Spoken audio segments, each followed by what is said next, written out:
Hi, I'm Gideon Vese, and I'm a brand manager. I'm also founder of a ministry called Purpose Room, and I have never been celibate. Never been celibate. Never been celibate.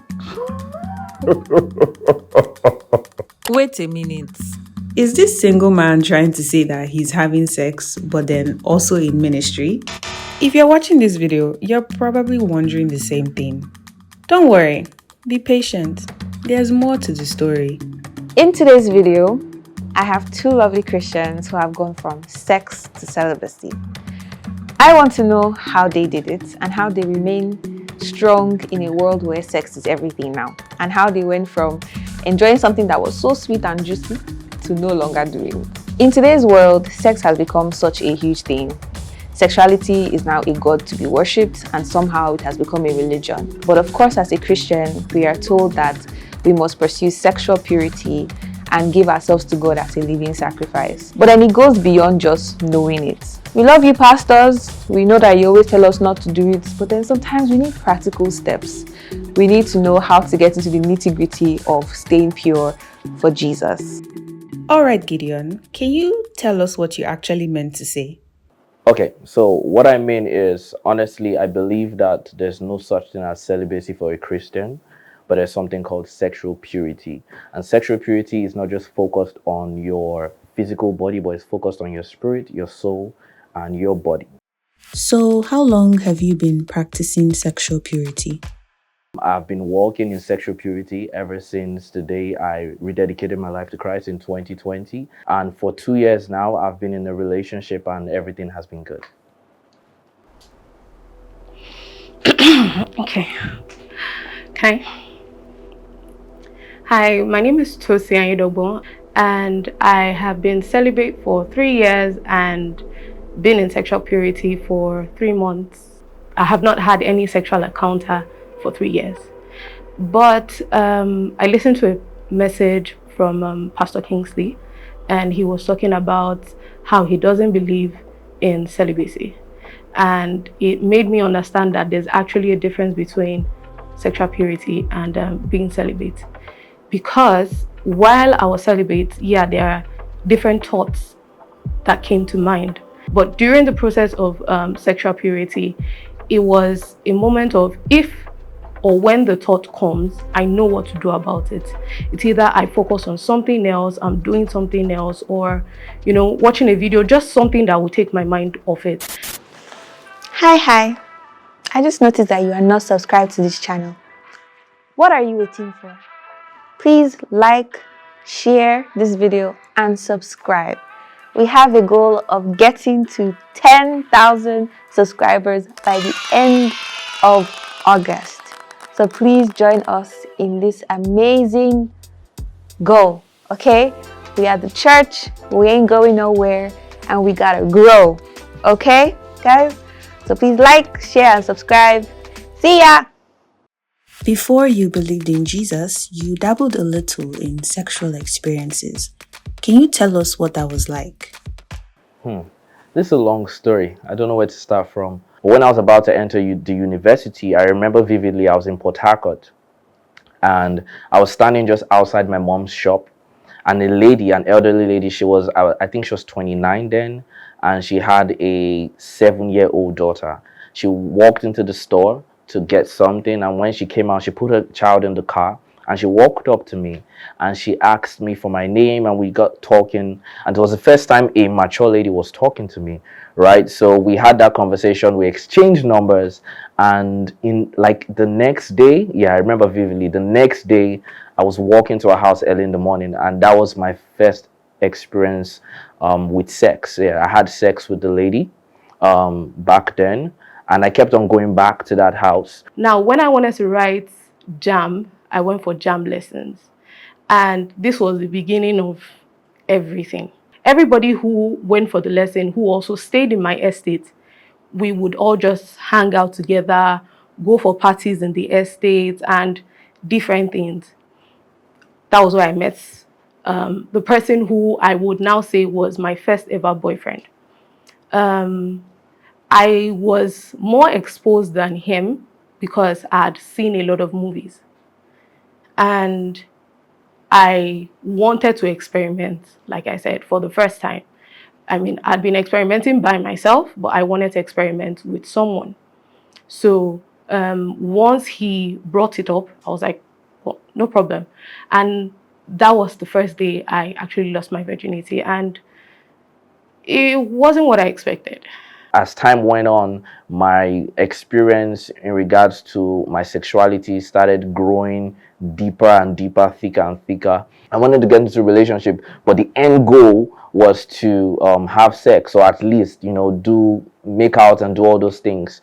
So I tried a couple of relationships and they were not working because the girls were not as exposed as I was. So I think they were still trying to keep themselves. Then there was this time where my friend and I just left school and we went to Lagos and we went to a strip club, and that was like the grand experience, because after going to that strip club, it was like there was nothing anyone could tell me anymore, because it was so enticing to my physical body, and I wanted to experience it again and again. And then after that experience, I went back to school and I stopped seeing girls the same way I used to see them. And it was like, why are you forming for me? Like, why are you acting like what you have is precious? After the first guy, I met someone else, and I still had that same thought of maybe I'll meet someone else and it will get better. And it continued in that line. So I first had sex with my husband. I thought I was ready. I thought I was like, okay, this is going to be it and I'm going to be ready for it. But I remember my legs were shaking when the step was about to happen. But yeah, when it finally happened, and obviously it was a lovely experience, and sex is still a lovely experience for me. But one thing I always think about is how it feels very like intimate, and how I guess as a woman, like you feel vulnerable.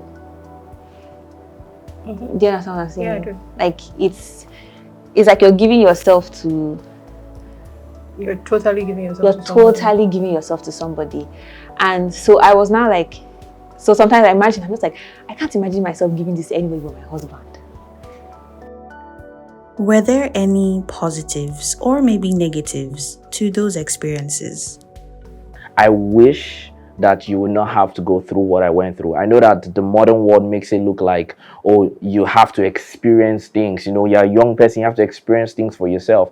I know that people say you learn by experience, but the honest truth is exposing yourself, or no, let's say the honest truth is God gave all the rules, right, to protect you, right? He didn't give the rules to make himself happy. I was exposed to masturbation just because of my senses were heightened. I started going to the strip club, I started watching porn, so I was exposed to masturbation. I was exposed to even harassment, in the sense that I personally was trying to take advantage of girls, emotionally, because I think there's something that is really established. Women are largely more emotional and men are largely more physical. So the men give the emotions, the words, the kindness, they give it intentionally to women so that women can open up their body, right, back to men. So it's almost like an exchange that's going on. So back then, that was all that was happening, and I don't think that's how God intended for it to go. I still felt this emptiness. I felt there was more. I felt this couldn't be everything. And I just felt this, like this pit that I was trying to fill up. And at every point, I mean, with friends, with people I was seeing, and I just felt like I needed to fill up an emptiness in me, and nothing was just working. Sex is actually a very lovely thing, right? Yeah. It's a beautiful thing, right? And God created it to be sweet and, and enjoyable, right? And then you now come to a place where, okay, now I've given my life to Christ, and this is what God expects me to do. I was speaking to someone the other time, and for me, the conversation was, oh, like you said, you were like, you said that you felt empty, right? Like there was a pit and you were trying to feel something and you realized that that wasn't feeling it at all. Yeah. But like for him, it was I enjoyed sex. Sex was feeling a repeat for me, right? But then he stopped because he saw it as a sacrifice to God. It's just something that he had to put down. Yeah. So, when did you decide to pursue sexual purity and how did you achieve it? I was asked where I wanted to go to for my NYC, and I just told them, put me anywhere in the West. I don't really care. I went to serve in Ibadan. I was planning to get an apartment, but someone told me, you know what, just for the meantime, go to this house, NCCF, that's Nigerian Christian Corpers Fellowship. And when I got there, and they said, oh, we don't wear trousers, we don't wear clothes that open your hand, we don't do this, we don't do that. I was like, okay. I had it in my mind that, you know what, Tosin, don't bother. It's just 1 week. You get an apartment and you move out. But God has his way of doing things. When I gave my life to Christ, I started learning that, oh, God desires that you walk right with him, and because your body is his temple, he cannot live in you and sin will live in you. I said, okay, I'm gonna do this, I can do this. And I made my mind up, at one church service. I was like, I was gonna stop. And you will not believe, that same day I went back, and I don't know, one thing led to another thing. I saw one information online and I just, I started masturbating. The person I was dating then wanted to come to see me. And when he heard where I was, he was like, what are you doing there? He wasn't my boyfriend. He was just someone I was seeing, and we were, will I say, helping each other, because when he's available, he'll call me, I'll meet with him, we'll have sex, and that was it. The day I decided to stop talking to him, I opened up to a friend of mine, and he told me to, just end it. Remove the bandage. It will pain you, but that's the end of it. And I sent him an email. You made it official. Yeah, I sent him an email and he called me immediately. He was like, what's that? Was that a mistake? Are you joking? And I just explained to him that I feel that I can't do this anymore. I don't want to do this. And he said, okay, no problem. If that's how you feel, no problem. And that was the end of that.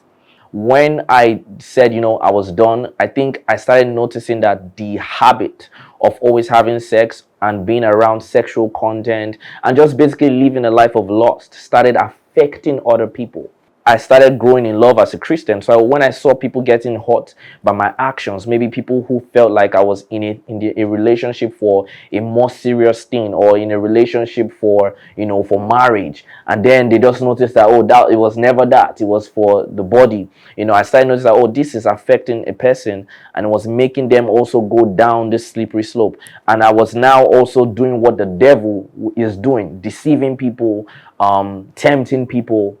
It started making me realize that, oh, Gideon, you have to put a stop to this, because the gospel is not just something you preach, it's something you live. Throughout my 1 year there, and this 1 year was the same 1 year of COVID, it was amazing. That situation just brought out a new side of me. I started learning to pray. And one night, while we're having a prayer chain, I just felt this burning sensation and I started speaking in tongues.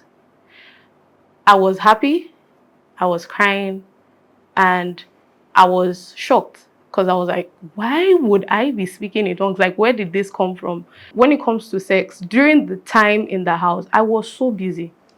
Like, sexual thoughts would come in, but I mean, I can't masturbate because we are like 6 girls staying in one room. I can't say I want to watch porn. And this was a house that you're not even allowed to listen to songs that are not gospel like. You're not, if you want to listen to it, if you want to listen to it, you have to use earphones. You can't watch videos or movies that are not gospel like there were a lot of rules, so there wasn't opportunity to, you know, move back into that realm. A couple of times I made my resolution and then I failed. But I realized that the reason why I was falling was not because I didn't love God. It was because there was something that people hardly talk about, and that is the threefold nature of man. We are first a spirit, we have a soul, and we live in a body. 2 Corinthians chapter 5 verse 17 says, if any man be in Christ is a new creature, behold, all things have passed away and all things have become new, right? But when that happens, when you give your life to Christ, your spirit gets renewed, but you have a soul and you have a body. And Romans chapter 12 verse 1 and 2 says that we should not conform to the ways of the world, but we should renew our minds. So I noticed that I gave my life to Christ, but I was not renewing my mind. I was still hanging around the same people that I was hanging around when I was a sinner. I was still talking to the same people. I still had the same contacts. Was still watching the same content. So all those things were just kind of negating the whole redemption process that was happening on the inside of me. When we were living in NYC, I remember most of the ESCOs and some of my friends that were there, they kept saying that, pray about your living in NYC, because it is very, very possible that once you go out of this, it's like we had a protection over us. You had a life that you were working with then, but the moment you leave and go to your houses or whatever, you've kind of like opened a gate.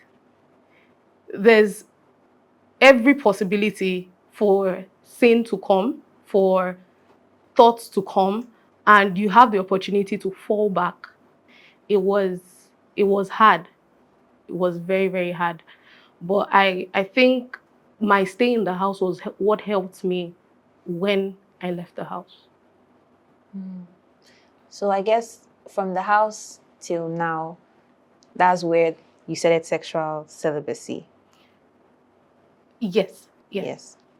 I started going to church. I joined the community. So I started having more conversations with people who were in church than people who were outside. And after a while, I even stopped hanging out with people who were not in church. And then I started making sure that I was also focusing on the right content, right? And then my relationships with girls, don't be in places that you're not meant to be. And for my kind of life, that's personally, because even as you begin to walk in this transformation journey, God will also give you some personal instructions. So my personal instruction was, try to limit the way you hang out with girls, try to limit the way you touch, so people give full hugs. At that point, I started giving half hugs. So if a friend was coming to me, I would just hug her with my side, just my hand. I don't give full hugs because I was very sensitive.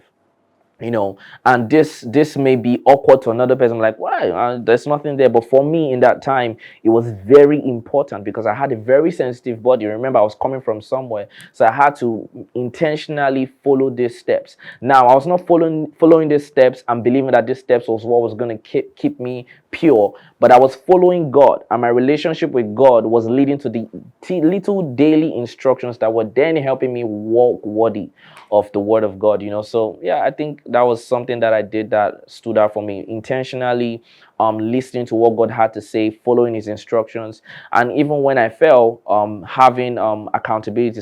I was accountable to my mentor, being able to open up to my mentor that, oh, this is what I was struggling with, or this was what happened. Sometimes it was the goriest of things, the hardest of things, but I just had to open up. Embarrassing to me, but it was good for me, and it just kept me protected. So these were the things I did to help me. Yeah.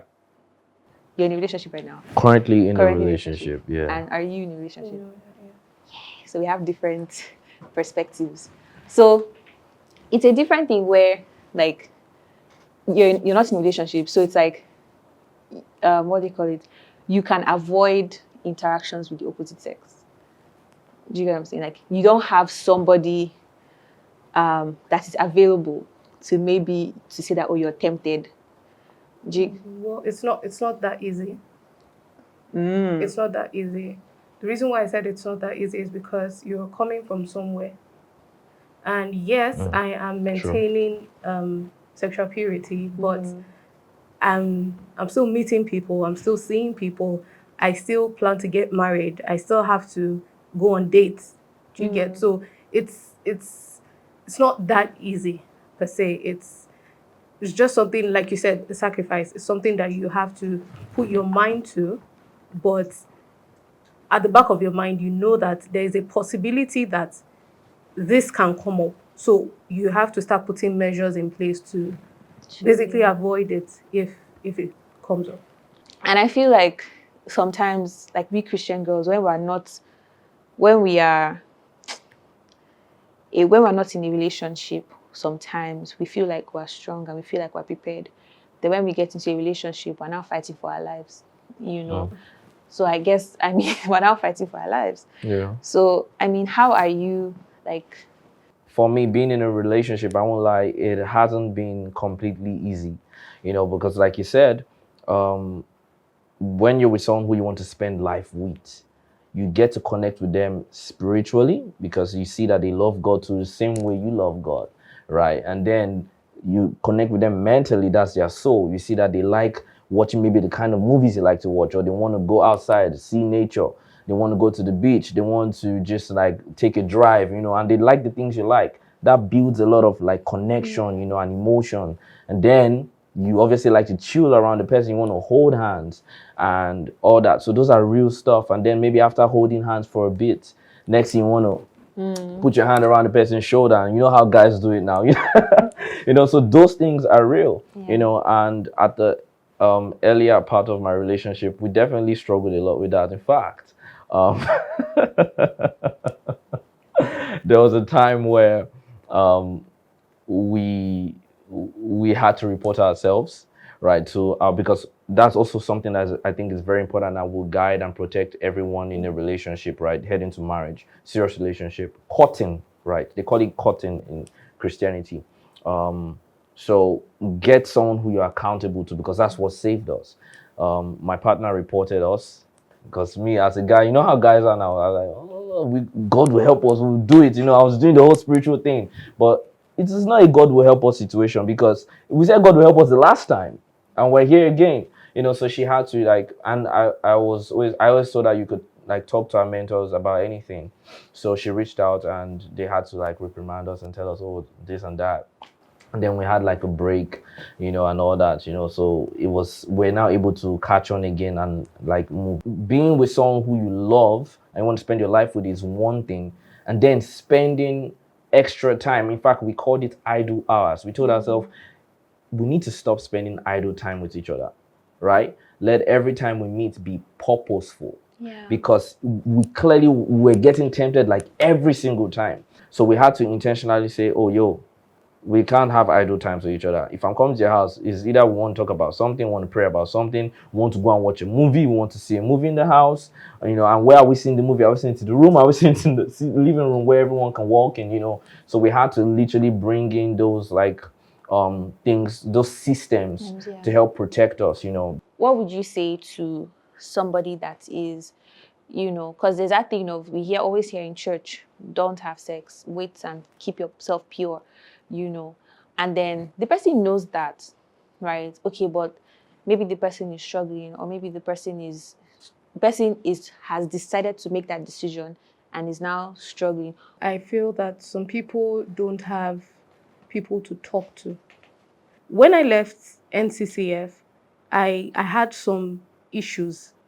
I was about to start going back the way I came from. But I called a friend of mine and I told him, I said, guy, see you, this and this and this is what is happening. And he was able to tell me, oh, do this, don't do this, stay away from this. Christians, right?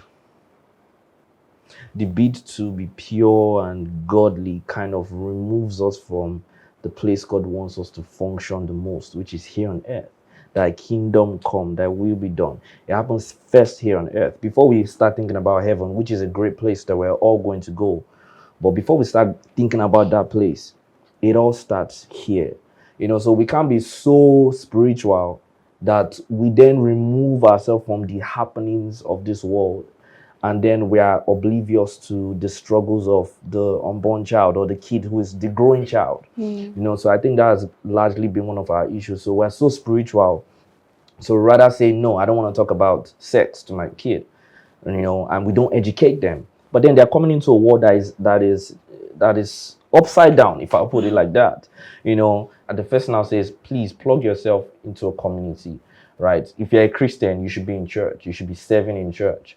And if you're serving in church, you should definitely have like maybe let's for safety, same-sex mentor or a leader in church who you can speak to, same sex, who you can speak to about these things and get godly advice. If you grow more in your relationship with God, plant yourself in church. Little by little, God will begin to pull those things out one by one. And if he started with maybe your attitude, your anger, he's gonna get to that lost. He's gonna get there.